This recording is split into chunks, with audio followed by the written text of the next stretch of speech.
Hi there, today I'd like you to present a new video about Meeple Detective, a nice little game about finding a phantom card with only a few clues. So it's about 3 or 4 cards, finding 3 or 4 cards maximum, and then every person needs to turn over one card in the grid of 24, 25 cards and find where that one little card with extra bonuses are. So it's quite intriguing to find out about this detective game. So let's go through the playthrough and some rules. So let's start with an overview of the contents of this game. There are 5 players in this game, maximum of 5 players, minimum 2. Each player gets about 6 meeples. The first time they have to put one meeple on a flipped card, and the second time they need to put 2 meeples whenever there's already one meeple or other meeples on the card. So, but only one time of your own color on the same card, of course. Then there's also the possibility of scoring items, so there are only about 4 or 5 possibilities in this game. There are two. You have to find out the phantom card, and this phantom card can be reached by finding uh, the bonnet, card, and the correlator. So there are 2 cards, the bonnet card and the correlator. These can be found at the intersection of the orange and the purple card. The orange and the purple arrows. These are the minion cards, but they call it a bonnet or collector because you have to collect these cards. The first person that finds the card in this game gets 3, and other persons get only 1 point. Then there's the phantom card that can be found at the intersection of the 2 other found cards with the intersection of these 2 others, and that's the phantom one.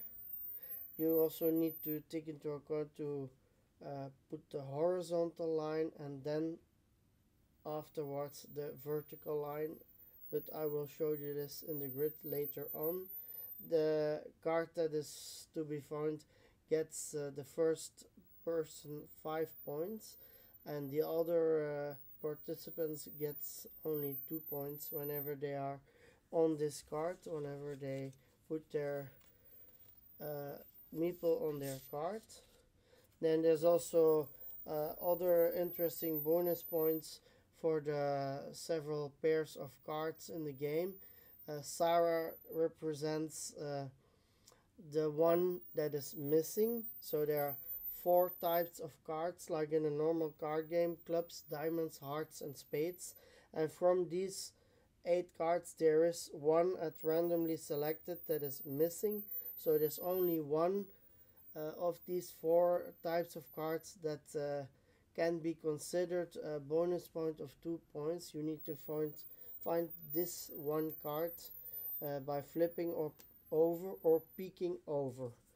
So that's an interesting point in this game. You're gonna make a grid of 24 cards, and you need to flip over and peek at random in the grid to see where is a bonus, where are interesting cards, and afterwards you can put a meeple on this particular card.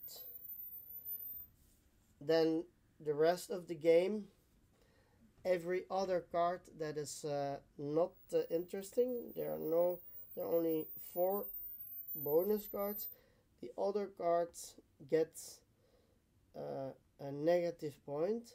Only the first person gets points, 1 point for putting a meeple on it. The other get a negative point. So that's the downside of the game. You have to be careful where you are going to put your meeples. If you ever known where the cards are going to be laid, because they are going to put at random in a grid. Then there are also the 24 doors, from which there are 13 doors that are closed with an empty room. And within these room cards, there are going to be these 4 intersection cards for the bonnet and the collector cards, to find the phantom cards, the one that is not included but gets points too, because it's the intersection of the intersection. So that's the specialty bonus in this game. So it's the intersection of the 2 arrows, the orange arrows, the first one horizontal, and then the second arrow needs to be vertical in case of a special consideration. And the other intersection is by means of the purple arrows. So that's nothing special about the game. And there are also the pairs of normal cards in a card game: the spades, the diamonds, the hearts, and the clubs. And from these 8 cards, one need to be selected at random to be sure there's only one card from these 4 types of cards that needs to be also with a small bonus. These are the 24 cards that need to be in the grid. So the pairs of cards, the arrows, and the closed doors.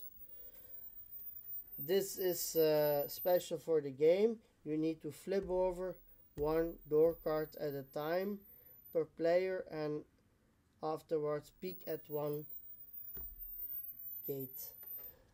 Afterwards you can take a card, a time card. There are several time cards with no meaning, and there are 4 time cards with a specialty character on it. Within the game, these 4 cards are put together with the blank time cards. So after the fourth card is taken, the game ends. But this is the special case in the game. After each time card, the game is paused, and everyone can put his meeple in the grid. So there are 4 chances during the game to find out where you have to put your meeples and to effectively put the meeple in the grid. And then the game continues as normal, flipping over and finding where the game ends. So the game ends after the 4th time card with the special cards. Then there are also the character cards. These are to be included at the beginning of the normal game, but they can be left out. For instance, this one is the card Edgar. Normally you can flip over 1 card and peek 1 card at the sides of the flipped over card, but with Edgar you can put 1 time during the game, you can flip over up to 3 cards and peek at 1 card, the black box 1 card. So you have different kinds of actions, but this is a character item. This can be used only 1 time during the totality of the game. But that makes it interesting because it's only a very, very small extension of the game. So I'd like to start by putting the door cards, including the different special cards, only the cross section cards and the clubs, spades, diamonds, and hearts inside the deck. There are up to 24 cards in a grid, and I'm going to put them closed like this. 1, 2, 3, 4, 5, 6. 1, 2, 3, 4, 5, 6. 1, 2, 3, 4, 5, 6. And just one row more to make sure everything gets on the screen.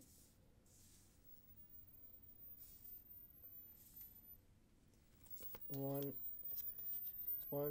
2, 3, 4, 5, 6. So this is the actual grid in which we are going to work. This is the limited grid in which we are limited. It doesn't mean it's not difficult, because we only can turn one card at a time. And what is the meaning of the game? During the game, you need to flip over one card.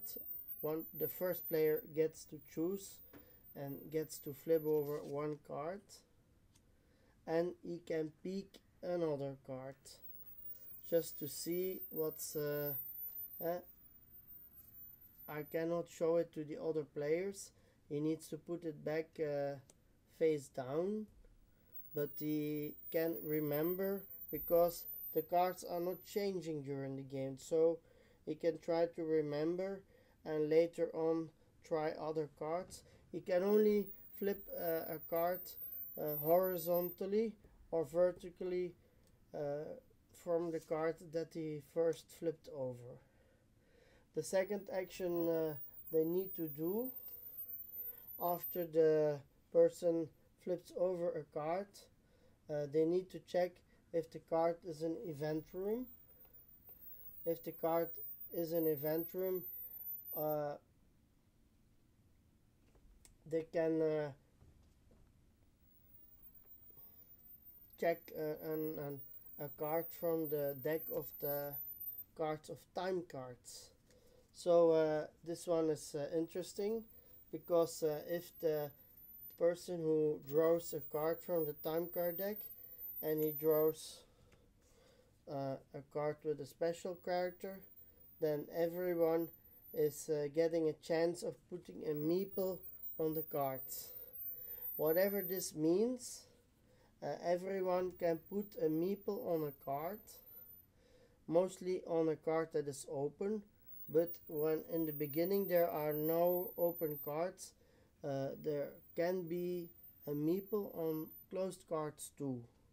Anyway, this is a little bit difficult, of course, in the beginning, and they cannot remove and replace afterwards when they think there is a better chance. No, they need to hold on to this card even if it's closed, only closed, and later on opened. So this is a little bit difficult. Afterwards, people can put so they can only put cards on the grid whenever there is a special time card with a character, and there are only 4 cards available in the game. We're going to shuffle these cards so they are a little bit shuffled, and put 4 cards in front for empty cards. Empty cards mean that they are not continuing to play within the game. I'm going to continue a little bit on the exact specification of the action phase. So whenever one person is allowed to flip over a card, this is obligatory during your turn. You have to flip over a card and you have to peek at one card one time, and you can remember that one.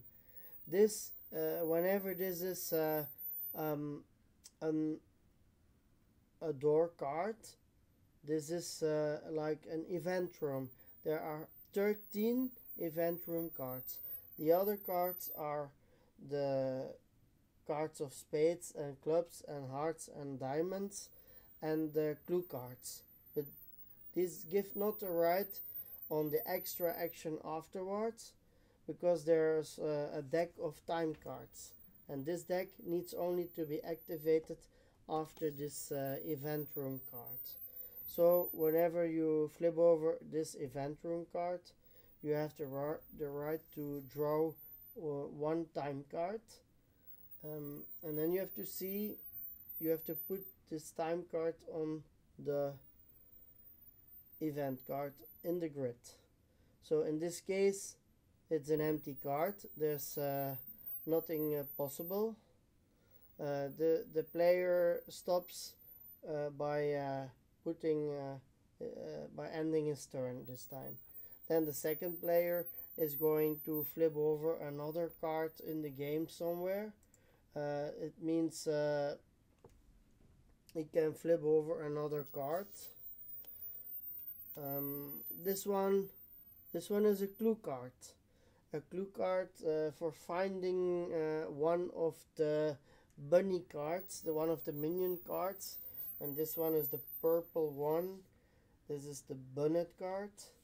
If you later on find the second horizontal arrow card, then you can find the place where the intersection is, and that's the bonus card of this bonnet card.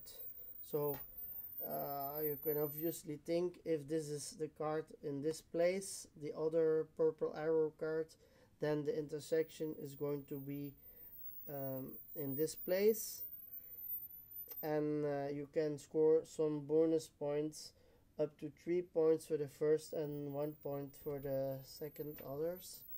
But we don't know yet.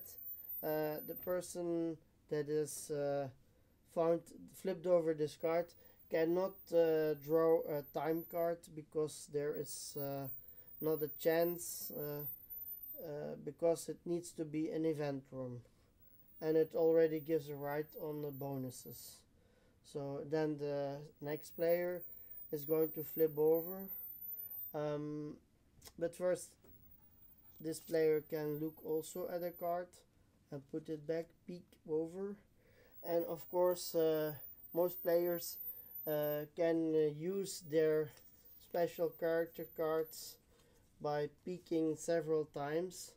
This Arthur character can flip over 2 times and peek 2 times during one turn, but only once in the game. And the character Edgar can flip over up to 3 cards, but only peek at 1 card at a time, one time during your turn, and only once during the game. So there are 5 character cards. The next person is going to flip over another card. This is an event room, so he needs to draw a time card. It's an empty card. He needs to put it on the card itself, and then the turn ends. The next player is going to turn over another card. This is a special card. Well, anyway, it's one of the pairs, one of the 4 pairs where one is missing. Probably not the one that we are looking for. This is the spades. This is going to be tricky, because you're going to have to look for seven cards in the game, and only one of the 7 cards is going to give you a bonus of 2 points. So that's the bonus you can find, but we don't know yet where these cards can be found. This is also very intriguing and very difficult. This is also not an empty room event card, so you cannot draw a time card after this spades card. Then the next player uh, can draw a flip over a new card. It's also a spades, one of the four pairs. That's where one is missing. So we know there are two of these. The pair is found of spades. So it's not this one. It's not the spade that gives the bonus of 2 points. Never mind. We're going to peek at a card and put it back. Whoa. No one knows this one, so it's not a problem. We're going to flip. The next player is going to flip over a new card. This is an event card. It gives right on a time to draw a time card, and this is an empty card, so nothing happens. We can peek at another card to know what's behind it. This is the heart, so maybe this is the special card one. We don't know yet. I haven't got a clue which card is going to be the unique one from the four pairs. The next player is going to take another card, turn over another card. This is the second intersection card, the code lector. There's going to be needed, well, actually the vertical one, and we also need the horizontal one. We're going to find them later on. We don't know yet where it is. This player is also going to look at a card and put it back. Never mind. The next person is going to take a card, and then we find the intersection of the orange card. This is very interesting because we know for certain this intersection of the collector card is going to give, the first minion card is going to give a special bonus, but we need to find the phantom card, which is the intersection of the two other intersections, and this is a little bit more difficult. Anyway, we cannot draw a time card because this is a special bonus card. We can, however, look at a card beside it and put it back. The next person is going to draw a new card. This is an empty card, an event card room. We can draw a time card. This is again an empty card. Then the next person needs to draw a card again. This is an event room card. After the event room card, we need to draw a time card. This is again an empty card. No problem. We can peek at any card besides it. Wow, this is interesting to know. Here's one of the other the diamond cards, actually one of the cards we need. Then the next player is going to flip over a card. This is the card, this an event room card, so we need to draw another time card, and then we draw the first investigation card. There are 4 investigation cards with this meeple, little meeple detectives on it, and we're going to put them right on the spot of the event card. This is the time that everyone gets to put their meeples in the game, and they have to put it wisely, and I already know where most people are going to put them. They're probably going to put them on this card. So whatever the interesting fact of the game is, they already can put this one on the card because they get a bonus for the first person that's going to put is going to get a bonus of 3 points when he puts it on the intersection of the orange arrows. And then the next player can put 2 cards on it, 2 meeples on the card, and the player next to it also 2 meeples. Any other player after that can also put meeples on that card, but can also put meeples on other cards. There are also other bonuses, but at this stage they are not going to be found yet. So most players probably will put the meeples on this intersection because they don't know the other clues yet. Then after the investigation phase, the meeple phase, they're going to continue the game by flipping over cards. This is the, well, I flipped over the diamonds cards. Is this the one with the unique or with the pair? Probably not, we don't know yet for sure. But anyway, it's not giving the right to draw a time card. We can peek however at other cards and maybe find out where the unique pair is lying.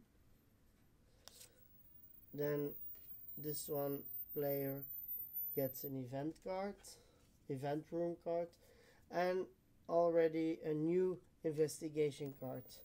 And that's the next phase. Then we are going to put give the chance to put meeples again on the board. It's not necessary to put meeples during this action, but you can wait until later because it's difficult to find out where these meeples can be found, where these special bonus cards can be found. The intersections are not yet found. We are going to continue to flip over. This is a spade. It's probably not. No, this is the club or the clover. It's probably not the right one with the unique item. It's probably a pair also. We're not going. It's not giving the right to draw a time card, but after the flip over we can peek at another card. A heart. I thought there was already a heart in the game, probably not turned over yet. Then another diamond. We can peek at another, but it's not giving the right to put anything to draw a time card. Then the next player is going to flip over a new event room card. After that one, this person gets to draw a time card, and this is also an investigation card. This means everyone is going to put a meeple on the map. So this is for everyone a chance to be able to score something. There are only 5 cards to be flipped over, so maybe they can have a clue. If they don't, they need to pass and wait until the next investigation round. We can flip over, the next player is flipping over another card. This is the next card to be included in the intersections of the bonnet bonus. That's going to be the second card for the second intersection to be found, for the phantom card to be found. And the intersection is going to be right here, and the other intersection is going to be here. So this is going to be next to each other. The intersection of the 2 cards are going to be next to each other. In this case, it's the horizontal line that gets the most property, and the vertical line is intersecting with the horizontal. So it's the left one that's going to be important for the phantom also. So this is a very strange game in it, because the intersection is on the intersection itself. Never mind, it's at random, it's laid out at random, so it's not a problem. After this intersection card, you cannot draw a time card, but you can peek at a card. Okay, it's the hearts. Then the next player gets to draw a new card. It's the clubs or the spades. It's a bonus card. You cannot draw a time card after this card. You can only peek at a card. And then the next player is going to flip over another card. And this is an event card, so you need to draw another time card. This is again an investigation card. This is probably interesting. You have to put it on the event room card. This is the fourth card, and at this moment the game is going to end, because it's the fourth card, and everyone needs to put their last meeples. It's going to be a last round putting meeples in the game. Everyone can put a meeple somewhere, and they're probably going to put it on the intersection, and you can already start looking, because the intersection of the phantom card is already discovered at this place. So this is the place that's going to give you bonuses, and this is the place that's going to be 2 times a bonus, because the one intersection and the phantom intersection are covered with the same card. Never mind, if this already put on this intersection, we have to let the players choose another place to put their meeples. On the intersection of the purple is not yet put, and maybe also on other cards that are not yet discovered, like we have found the diamonds, the spades, the clubs, but not yet the hearts.